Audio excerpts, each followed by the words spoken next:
आणखी एक महत्त्वाची बातमी आहे। नाशिक धर्मांतर प्रकरणामध्ये आता विदेशी मदतीची एनआय कडून चौकशी केली जाते।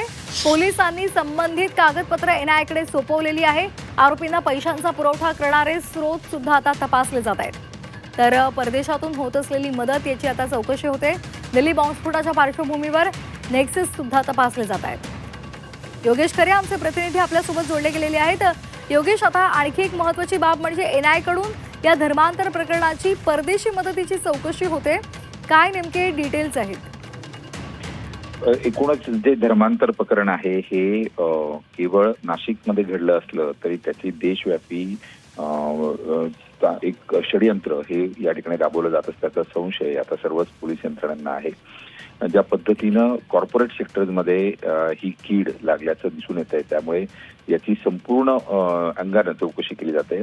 एनआयए या संपूर्ण प्रकरणामध्ये काही परदेशी ताकदी ज्या आहेत त्या याच्या पाठीमागे आहेत का, त्या शक्ती ज्या आहेत त्या यासाठी पैशांचा पुरवठा करत होत्या का, किंवा त्याचबरोबर दिल्ली बॉम्बस्फोटांचे जे काही घटना घडलेल्या होत्या त्या विद्यापीठातील काहींचे संबंध या ठिकाणी आहेत का, कारण की हा सगळा प्रकार सुशिक्षित लोकांमध्ये किंवा ग्रॅज्युएट असलेल्या लोकांमध्ये घडून आलेला आहे।